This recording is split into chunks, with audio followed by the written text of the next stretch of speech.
Hi everyone, I'm Rebecca. And I'm Sushil. Welcome to my parents' pool. We have a pool outside. And it's a really beautiful nice view, and it's a river and mountains. Beautiful British Columbia. Yeah, we're lucky. So we were speaking a little bit, and I was asking Sushil like how he came to Canada and which ways he thought was the best way to come to Canada. Best way I would say is, Like first, how you came here on student visa, right? yes, I came on a student visa. And how old were you? I think I was 24, just turned 24 when I came to Canada. So I already had a bachelor's degree with me and 1 year's of work experience. Yeah. And do you wish you came like earlier to Canada? Yeah, I mean, coming to Canada has its own advantage. When you come at a younger age, you are earning in dollars. You have Canadian experience, because many people, they face the challenges that when they come to Canada, their experience from back home doesn't count. So if you come at an early age, you adjust with the culture in a better way, and we get more Canadian work experience. And by the time you are 25, 26, you are already up in your career. You have few years of experience.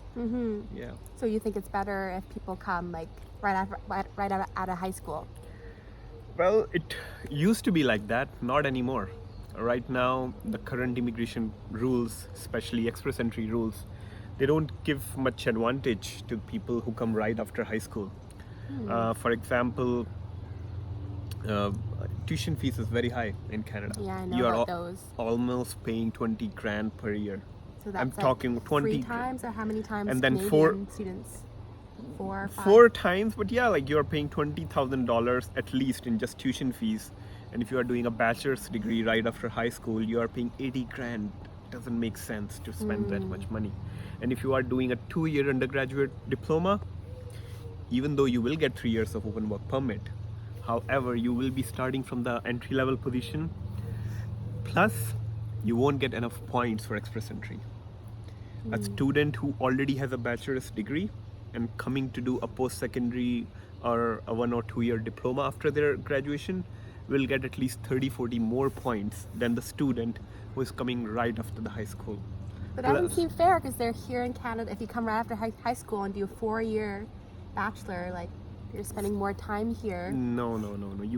That's what I mean. Like it's the current immigration laws, especially express entry, goes against the students who come right after the high school, because you need to score a lot higher in IELTS score, and you are basically competing with workforce around the world, like people who are in their late 20s, who have masters, who have good work experience, good English.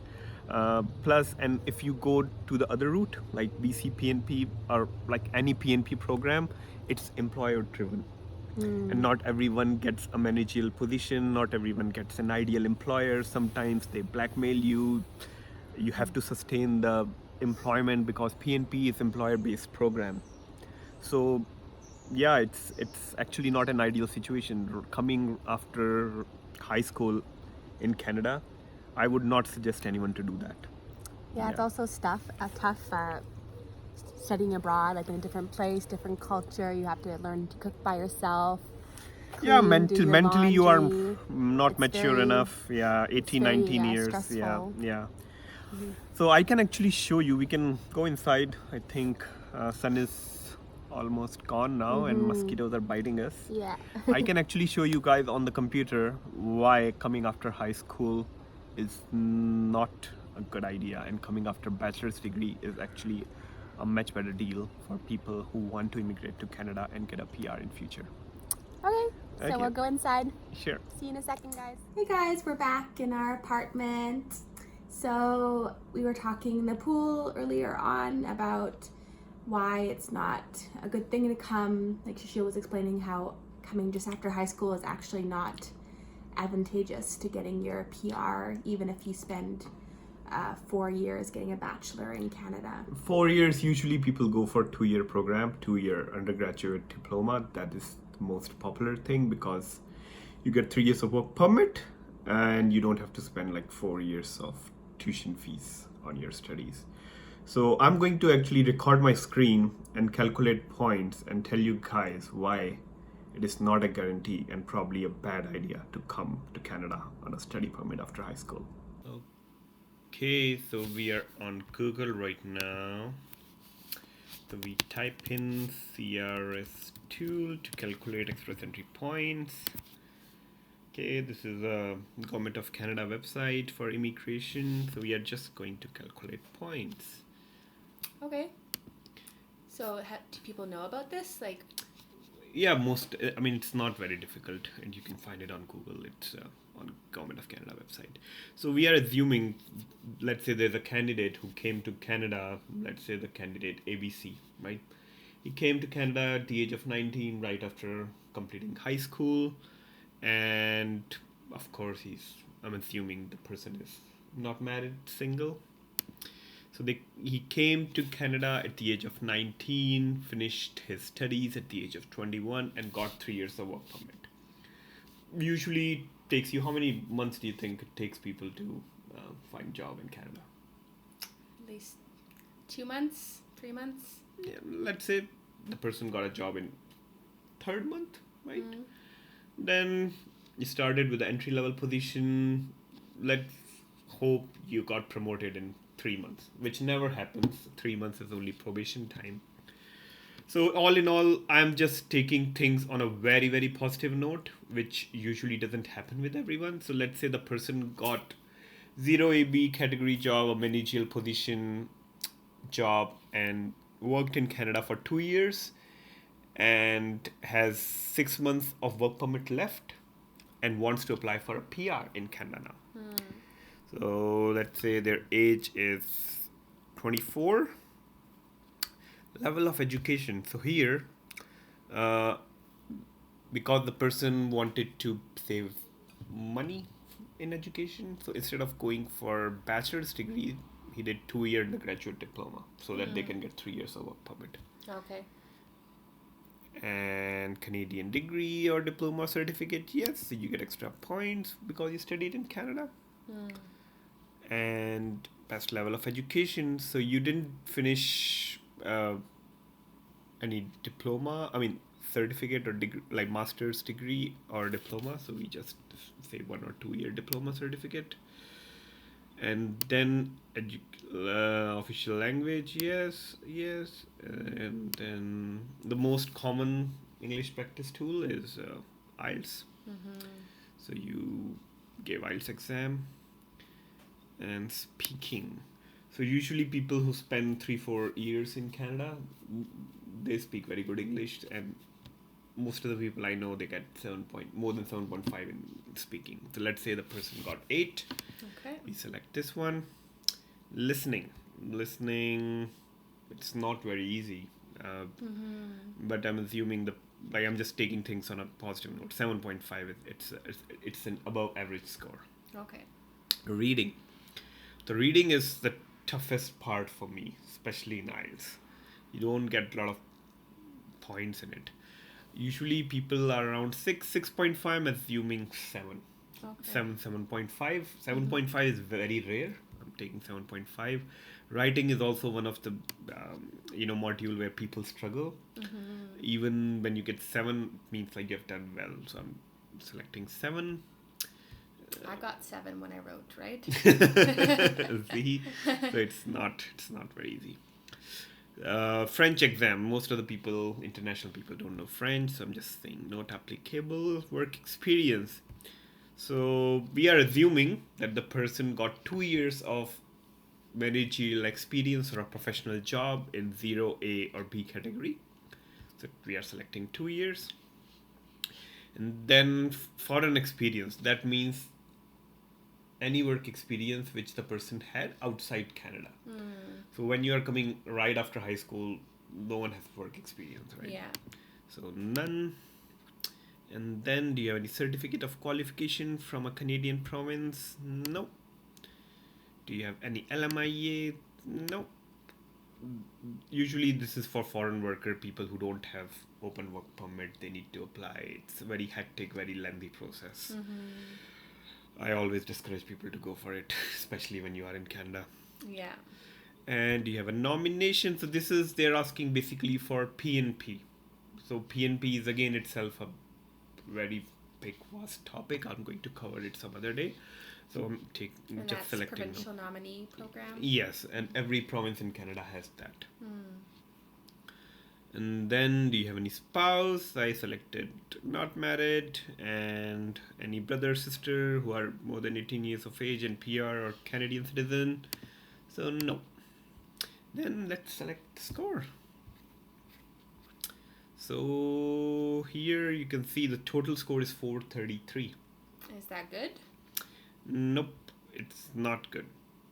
So what was the cutoff from the last the draw? So the last draw express entry. was okay. Or PR? Let's see. Express entry draw. Okay, so the last draw was how much? So these many people got invited. Oh, you see down there. Where? Oh.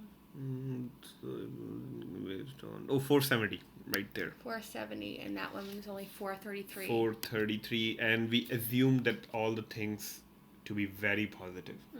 So if let's say if I make the work experience one, I know so many people who have done high school in India or other countries and came to Canada, got only 1 year of work experience in 0AB category job.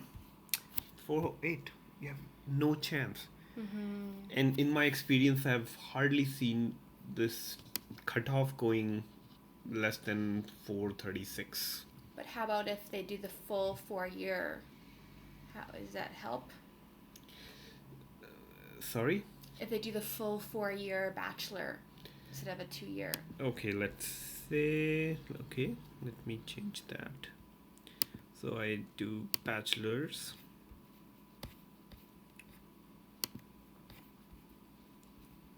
$430. Yeah, so it didn't help much. So, yeah, but if you have 2 years of work experience, then bachelor would help. But then for bachelors, you're almost spending more than $100,000 in, right? That's a lot of money. I know most of the people cannot afford that. So 455 is good. So assuming that your English score is very good, and but that's still a lot of money. Yeah, a lot of money, and most of the people,